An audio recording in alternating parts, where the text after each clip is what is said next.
Salut à tous, ici Charlie King et aujourd'hui une nouvelle petite critique ciné dans laquelle cette fois-ci on va s'attendre à parler de ce film qui a été tant attendu pour cette année 2025. Je parle bien sûr d'un énième film de super-héros, mais cette fois-ci du côté de DC Comics. Et on va parler bien sûr de Superman, ou bien plutôt Superman de James Gunn, comme on va l'appeler plus précisément, ou bien de Superman 2025 aussi. Qui est réalisé, comme j'ai dit tout à l'heure, par James Gunn, avec en vedette David Corran West, un acteur que je connais pas du tout. Voilà. En fait, il y a pratiquement que des acteurs que je connais pratiquement pas dans le casting du film là.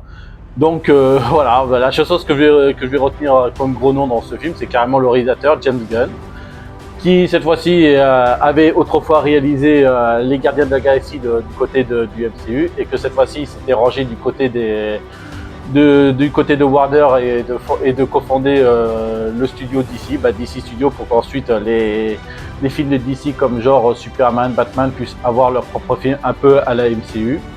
Et du coup, voilà, ils ont tout de suite commencé. Déjà que James Gunn, il avait déjà commencé précédemment avec le Suicide Squad, pas celui avec Will Smith, mais celui qui était arrivé juste après. Que je vais en parler. Ouais, voilà. Bon, sans commentaire là-dessus. Et que cette fois-ci, il s'attaque au premier film du DC Studio, c'est bien sûr de Superman. Donc l'histoire, qu'est-ce que ça va raconter? Alors sans éviter de spoiler, bien sûr le spoil ça va arriver à peu près jusqu'à la fin. Alors l'histoire ça part que depuis 3 siècles, les méta-humains se sont réveillés au monde avec leurs super-pouvoirs, les plus puissants. Et parmi eux se trouvera bien sûr le Kryptonien Kal-El qui descendra sur Terre, il sera adopté par un couple de fermiers au Kansas dans Smallville, et dans laquelle il grandira, il découvrira ses super pouvoirs et dans laquelle il s'en servira pour devenir un super-héros à Metropolis. C'est évidemment Superman, alias Clark Kent, ou l'inverse. Voilà. Et du coup, évidemment, là, le film bien sûr démarre en fait 3 ans après que le monde ait découvert Superman. Alors évidemment, c'est ça qui est un peu, non, c'est pas nouveau, mais bien sûr qu'on découvre que dans ce film, il n'y a pas du tout d'origin story. Voilà, le film commence directement avec Clark Kent qui est déjà Superman, un peu comme le Batman de Matt Reeves dans laquelle on n'avait pas d'origin story. C'est carrément, on commence tout de suite le film avec Batman 2 ans plus tard. Et dans laquelle je vais reprendre l'histoire dans laquelle cette fois-ci que Superman, cette fois-ci, ça fait 3 ans que maintenant le monde connaît l'existence de Superman. Et dans laquelle, bien sûr, celui qui n'entend pas de cette oreille, c'est bien sûr Lex Luthor, dans laquelle ce dernier, il avait créé une espèce d'armée ou je sais pas quoi, des armées qu'on appelle les Raptors, et ensuite il avait créé aussi un espèce de méta-humain, soi-disant un méta-humain dans laquelle, invincible, dans laquelle il le surnommera Ultraman, ou bien le marteau au départ, et dans laquelle il révélera la véritable identité qu'il s'agit de Ultraman, et dans laquelle son but c'est bien sûr évidemment de éliminer Superman. Bien, du coup c'est tout ce que je peux dire encore jusque là. Et du coup moi personnellement, qu'est-ce que je peux penser de ce film?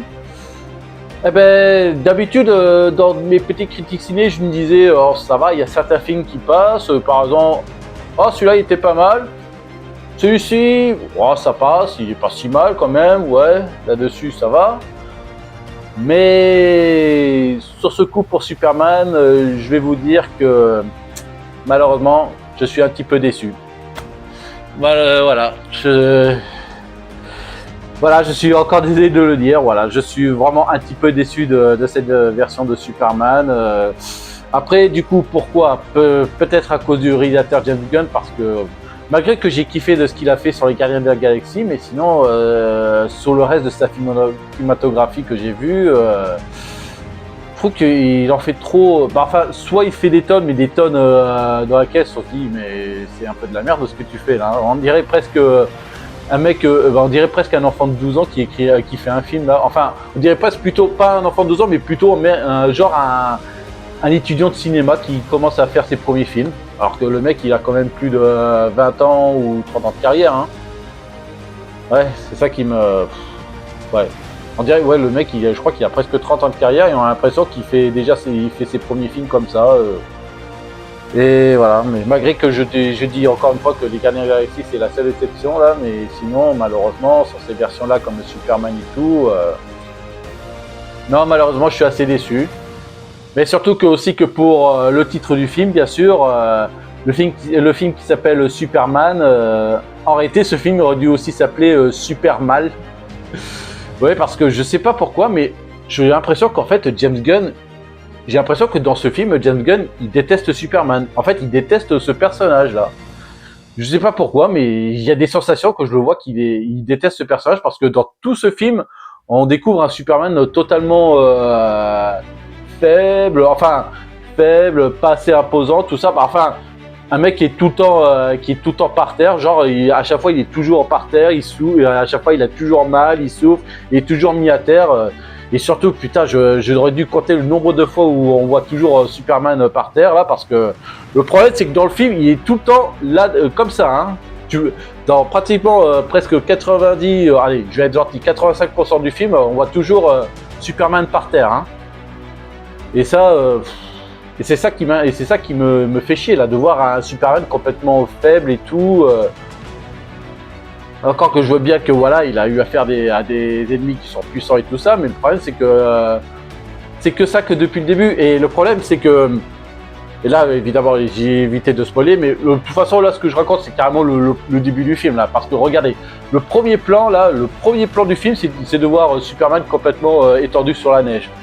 Voilà, bon ça on voit ça aussi dans la bande-annonce. Hein. Alors tu vois, c'est de voir Superman étendu dans la neige qu'on voit sur la bande-annonce, ça c'est en fait le premier plan, première apparition de Superman dans ce film. Et franchement, ouais.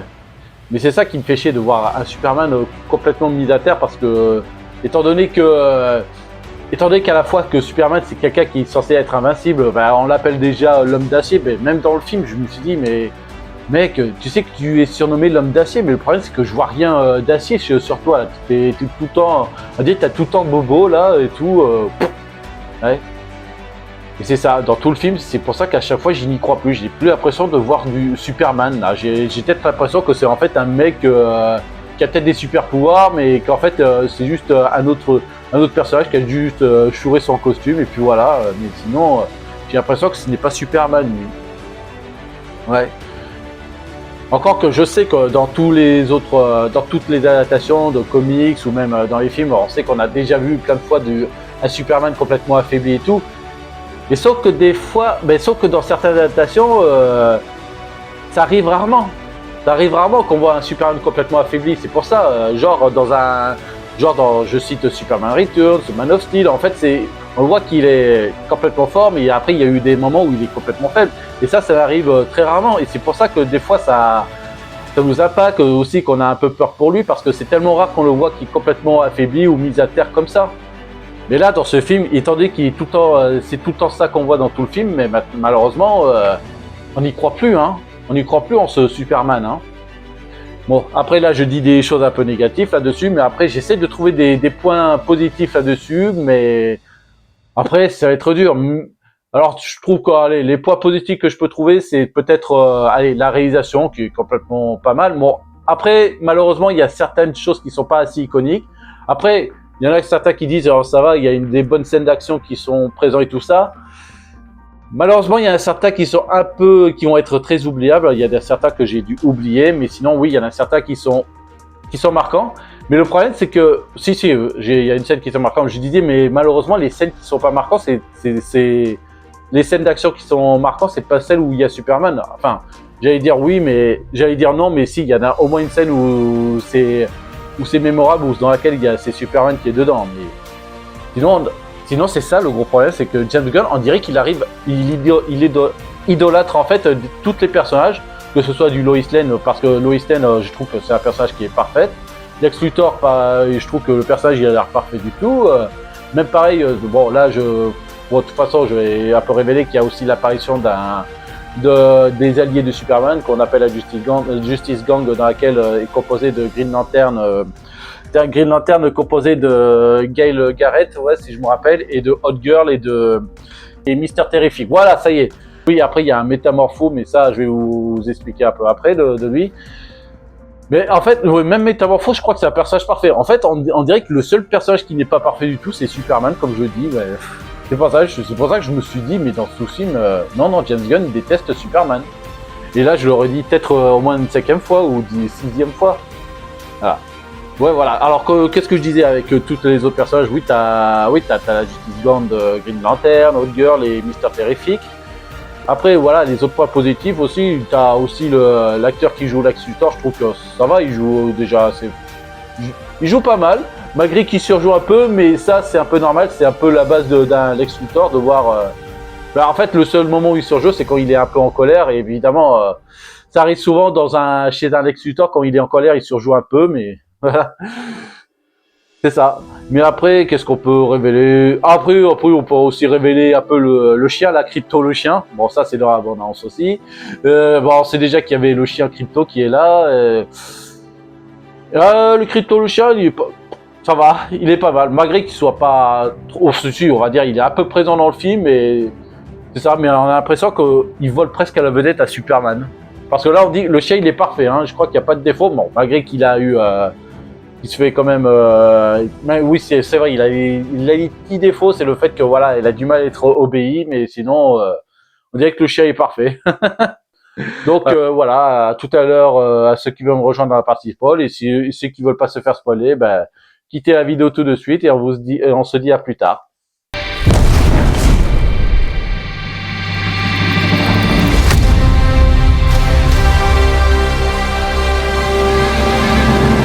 Bien, eh ben, nous voici dans la partie spoil, donc je vous ai prévenu. Alors, oui, je disais que ça parlait un peu de politique, parce que c'est vrai qu'il y a eu, avant que le film débute, on savait que Superman a réussi à stopper en fait une guerre en Europe de l'Est, mais qui est fictif, bien sûr, que je me rappelle plus, c'était quoi déjà les noms des pays attendez, je recherche les noms des pays. Enfin, c'est un peu une référence un peu soit de l'Ukraine ou la Russie, soit Palestine et Israël. Bon, ça c'est un peu mon avis là-dessus. Mais bien sûr, ils ont inventé des pays fictifs pour ceci. Attends, c'était quoi déjà? Ah oui, d'accord, oui. Oui, c'est vrai qu'il y a un conflit entre deux pays, entre la Boravie, qui est un allié des États-Unis, et de Johanpur. Voilà, de Johanpur, voilà, c'est ça. Voilà, c'est ça. En fait, c'est ça que il y a Superman qui prend en fait la défense des Johanpuriennes qui sont opprimés, face au Boravi, et c'est pour ça qu'après, et qui accuse le gouvernement boravien de conspirer avec Luthor. Et évidemment, c'est ça. En fait, il y a Lex Luthor qui collabore avec les Boraviens parce que voilà. Après, c'est aussi l'une des raisons pourquoi Lex Luthor voudrait éliminer Superman, c'est parce que évidemment, il s'était opposé à ce conflit de la Boravie et de Johanpur. Ah, c'était ça. Mais surtout que le truc, ça m'a un peu choqué de dire, mais non, c'est sûr, c'est pas vraiment du Superman, parce que il y a une scène dans laquelle t'as Lois Lane qui interviewe Clark, comme ça, vous savez, la scène où il interviewe comme ça. Et donc, il nous explique comment il a essayé de persuader, genre, le président de Bouravi de stopper les trucs comme ça. C'est genre qu'il a chopé le colbar de ce chef d'État, et ensuite il a dû le traîner au milieu d'un désert, au milieu d'un cactus. Je me suis dit, merde. Et en fait, j'ai raison, c'est pas Superman le mec. Non, je vous le dis, c'est peut-être un autre mec. C'est sûrement Boyman qui a dû chourer le costume à Superman. Bon, Boyman, je crois qu'il n'existe pas, bien sûr, mais voilà, je cite un personnage, genre, c'est un autre personnage qui a dû chourer son costume, et puis voilà. Mais, franchement, je me suis dit, mais le fait qu'il traîne un chef d'État au milieu d'un cactus juste parce qu'à cause d'une histoire de conflit, je crois pas que ça, c'est un truc à. Ça, c'est pas un truc que fait d'habitude Superman, mais. Mais sinon, s'il le fait, c'est sûrement pour des raisons un peu extrêmes. Mais là, de voir Superman dans des actions un peu extrêmes, c'est un peu étonnant, hein. Et après, bien sûr, il y a des fois, on manque d'iconisation. Là, en fait, c'est ça le gros problème avec James Gunn aussi, c'est qu'on a l'impression qu'il trouve que c'est ringard de foutre de l'iconisation sur les super-héros et tout ça. C'est dire le voir Superman qui est peut-être invincible et tout, mais malheureusement, en fait, on essaie de nous casser le mythe. Non, faut pas trop compter sur Superman. Superman, c'est franchement la loose et tout ça. Mais surtout que quand je me rappelle de la scène dans laquelle tu avais tout le peuple de Johanpur qui essayait, surtout tu avais un gamin qui avait brandi un énorme drapeau là, brandit un énorme drapeau avec dessus est dessiné le logo de Superman, et dans laquelle il écrit plus avec tout le peuple le nom de Superman. Voilà, Superman, Superman, Superman. Pendant qu'en même temps, tu avais toute l'armée toute l'armée Boravien qui essayait de les prendre d'assaut et tout ça, mais voilà. Du coup, voilà, t'as le gamin qui est, malgré qu'il y a des explosions autour, t'as le gamin qui essaie de tenir quand même le drapeau pour espérer que ça y est, son héros, il arrive à la rescousse et tout ça. Alors, il va être sauvé, mais sauf que c'est pas Superman qui débarque. Non, qui débarque, c'est la Justice Gang avec Green Lantern qui arrive en disant, ouais, désolé, hein, Superman il est un peu occupé quelque part, du coup on prend le relais. C'est déjà bien, hein.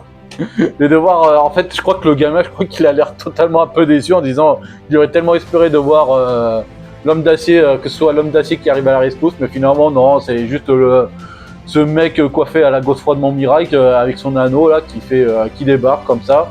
Et surtout, je sais pas pourquoi, mais j'ai l'impression que c'est juste pour nous foutre de notre gueule là, parce que dans la scène d'action où dans laquelle ça y est, Green Lantern il débarque, enfin de Guy Garnet là, qui débarque en plein milieu du combat, en fait, il utilise ce pouvoir du anneau pour faire sortir des mains au sol là. Ils sortent plusieurs mains vertes du sol là, grâce à son pouvoir de l'anneau. Et je sais pas pourquoi, il y a certaines mains qui en fait ils sortent des doigts d'honneur. Voilà, il y a certaines mains qui sortent des doigts d'honneur. Alors peut-être pour faire référence, tiens, vous voulez vraiment compter sur Superman pour sauver ce peuple? Mais non, allez vous faire foutre, c'est nous la Justice Gang là qui arrive.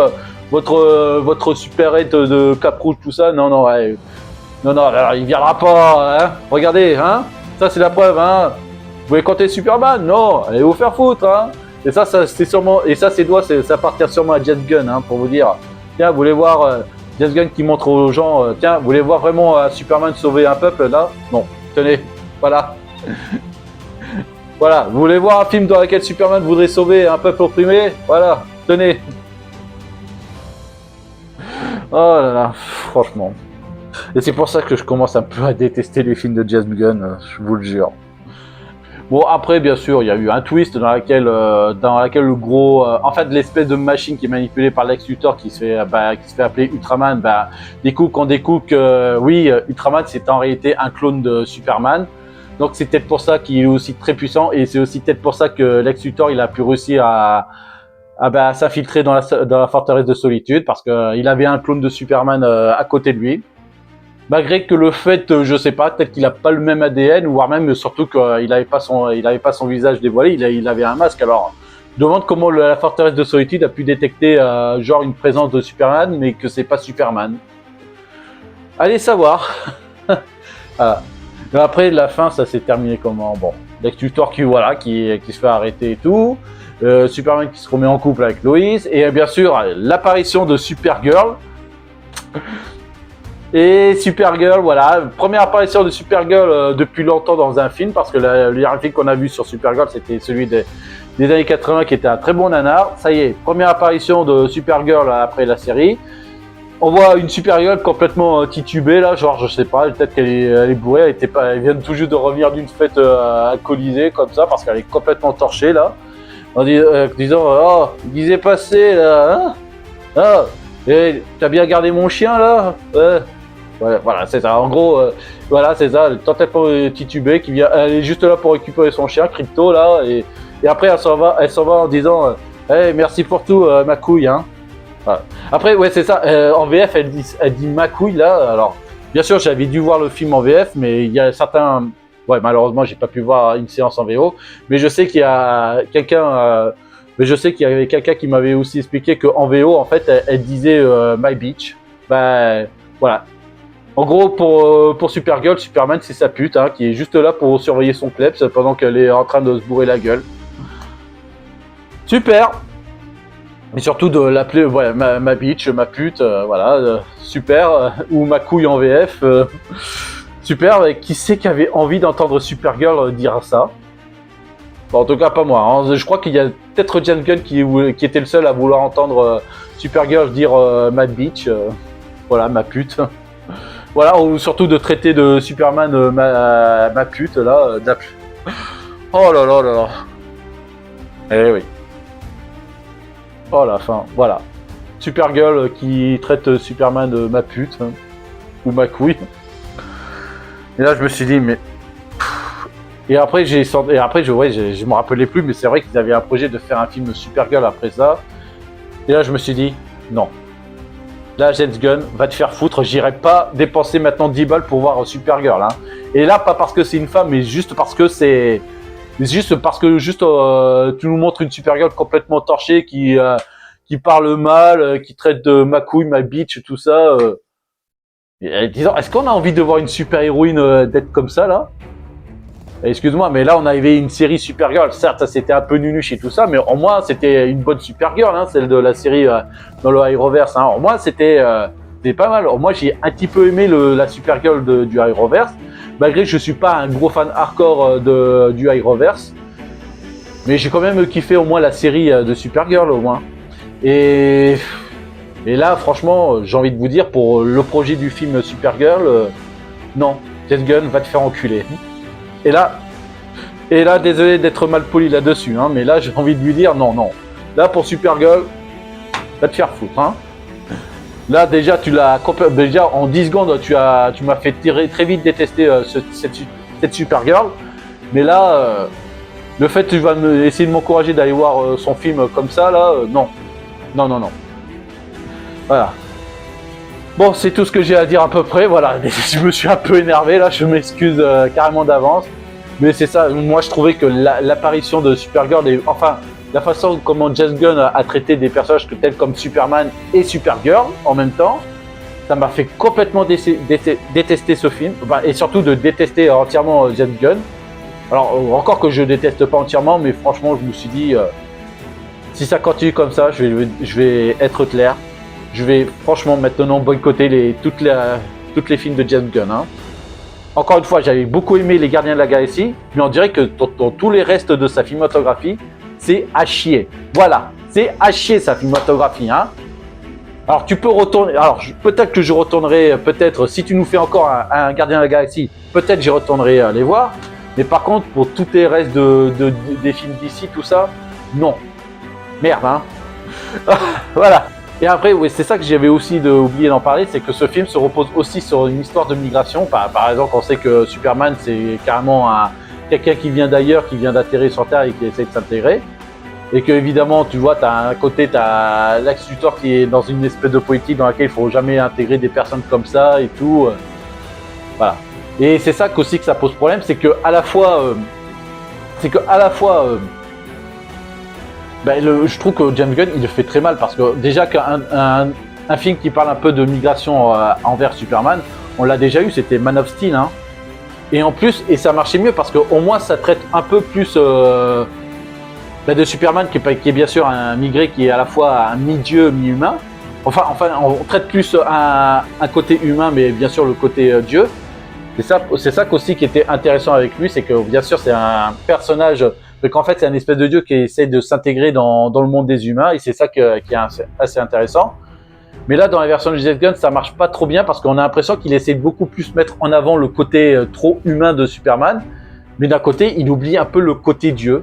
Voilà, c'est genre voilà, t'as Superman qui dit aussi à la fin que oui, je suis un humain, je suis quelqu'un d'ailleurs, mais au moins je vis comme un humain, j'ai beaucoup d'erreurs et tout ça, j'ai beaucoup d'erreurs comme tout le monde, tout ça. Là, je me suis dit, ouais, mais non, ça va pas. Mais après, c'est pour ça, on oublie un peu le côté Dieu, le côté invincible, iconique qu'on a sur toi. Hein. Et c'est ça qui est un gros problème. C'est pour ça que moi, si je dois te dire, si on doit faire un meilleur film de migration sur Superman, ben Man of Steel, il l'a déjà fait, et en mieux. Voilà.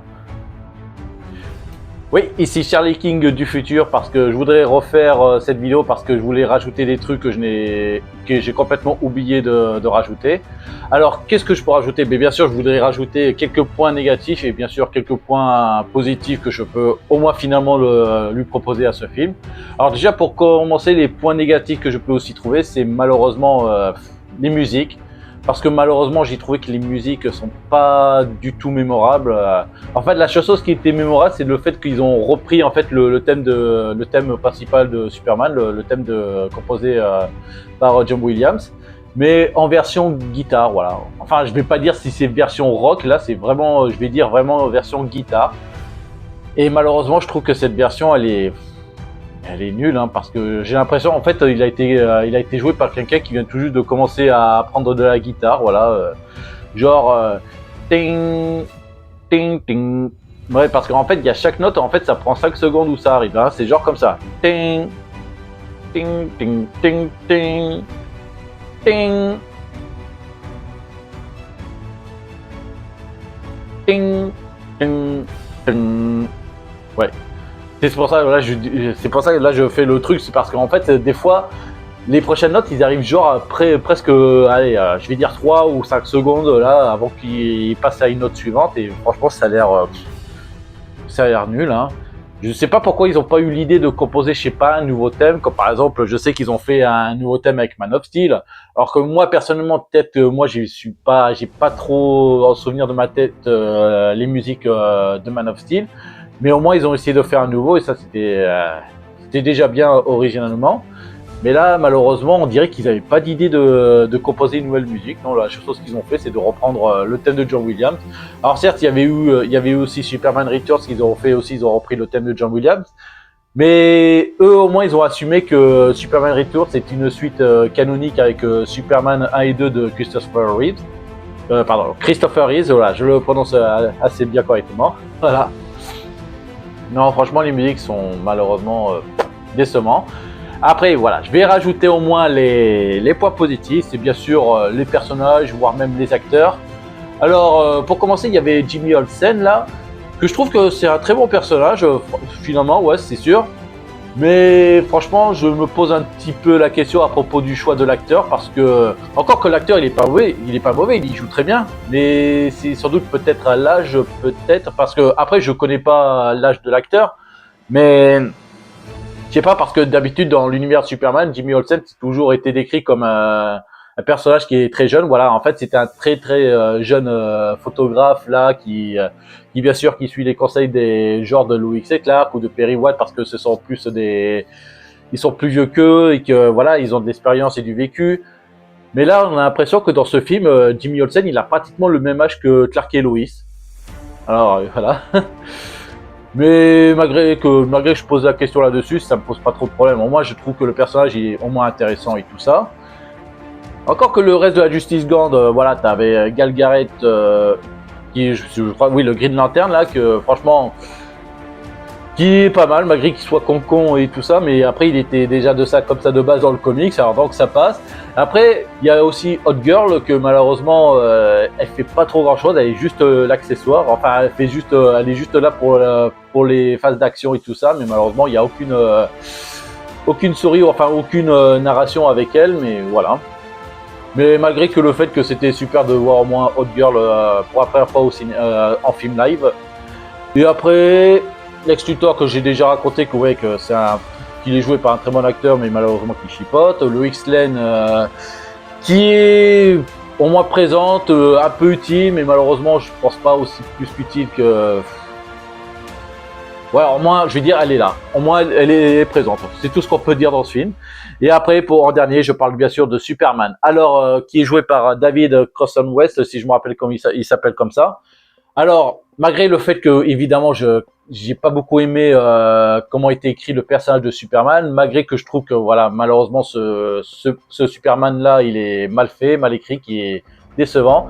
Voilà, malgré ma déception envers ce Superman, je peux pas nier qu'en fait que la prestation de David Crossan West était quand même pas mal. Non, franchement, je trouvais qu'il était quand même un très bon acteur pour avoir incarné l'homme d'acier. Franchement, je trouve que oui, le type, il avait il a le charisme et tout, et même, je suis sûr qu'il donne assez de bonnes répliques. Je trouve que malgré que le fait que, voilà, je trouve que le personnage de Superman, il est super nul, mais au moins, la prestation de David Crossan West en Superman, je trouve bon quand même, hein. Voilà, et en fait, il joue, voilà, c'est un très bon acteur qui joue malheureusement un personnage de merde. Voilà, c'est ça que je peux dire en conclusion. Bon, eh ben, c'est tout ce que je peux dire. Ah oui, surtout qu'aussi que je sais. Alors, la seule chose que je voudrais espérer, que malgré que je sois déçu de ce film-là, et que bien sûr, si je vous encourage d'aller le voir, probablement non, mais je sais que vous allez déjà tous le voir, et que je sais que vous êtes déjà tous partis aller le voir, que bien sûr, il y a eu aussi la preuve que j'ai remarqué que ça a déjà pété le box-office. Donc du coup, ça y est, James Gunn n'a pas peur de continuer de faire la suite et surtout de faire son projet de film Supergirl. Et j'ai très peur. J'en ai très peur pour Supergirl. Ouais. Mais sinon, ouais, franchement, cette adaptation de Superman, malheureusement, je le trouve vachement décevant. Et que franchement, si j'avais espéré qu'ils fassent des choses avec un univers Superman, parce qu'on dirait qu'ils avaient plus l'idée de faire une histoire avec Superman et tout. On dirait qu'ils font, je sais pas, on dirait que ça tourne un petit peu en rond de ce qu'ils font dans les films de super-héros, surtout de DC, de côté MCU et tout ça.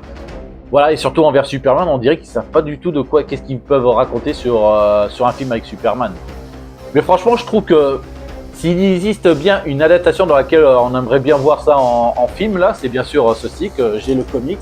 C'est bien sûr Superman Red Son. En fait, c'est une histoire dans laquelle, dans un univers où Superman, c'est qu'au lieu d'avoir atterri dans le Kansas à Smallville, et bien sûr en Amérique, ben, à la place, non, il atterrit carrément en Ukraine, et puis du coup, après ça, il rejoint l'armée russe, et dans laquelle maintenant Superman devient une espèce de icône de l'Union soviétique. Voilà. Et franchement, je trouve que cette BD, elle vaut le coup. Hein. Franchement, si vous n'avez pas encore lu ce comics, je vous encourage quand même de lire ce comics. Malgré qu'il y a eu aussi une adaptation en film animation, mais malheureusement, ça va, il était pas mal, mais malheureusement, il y a beaucoup trop de choses qui n'ont pas été ajoutées avec le comics. Et malheureusement, je trouve que voilà, malheureusement, il manque beaucoup trop de choses dans ce film d'animation, que c'est pour ça que j'encourage plutôt de lire plutôt le comic, plutôt de regarder le film d'animation. Hein. Voilà, je suis sûr qu'à mon avis, ils n'ont pas envie de faire un Superman Red Son parce qu'ils n'ont pas envie d'en faire un film dans lequel il y a un Superman qui devient un symbole de la Russie plutôt qu'un symbole américain. Donc, je crois que c'était pour ça. Hein. Bon, ben voilà, c'est tout ce que j'ai à dire. Bon, ben en bref et en conclusion que malheureusement, voilà, désolé, mais ce film, ce sera pas mon Superman. Et que franchement, si vous voulez voir encore les meilleurs Superman, ben, je vous encourage peut-être de regarder ceux des versions de Christopher Reeves, malgré qu'ils ont un petit peu vieilli, mais au moins la matière est toujours là. Ou sinon, il y a toujours Man of Steel qui est vachement un peu mieux. Et ou sinon, il y a aussi Superman Returns, c'est que là, que je sais pas pourquoi tout le monde n'aime pas trop ce film, mais pourtant, moi, je le considère quand même comme l'un des meilleurs films de Superman. Enfin, vachement meilleur que alors, bien sûr en dessous du premier avec Christopher Reeves, mais vachement bien meilleur que tout le reste des films de Superman. Et bien sûr, bon, aussi inférieur à Man of Steel, ça c'est sûr.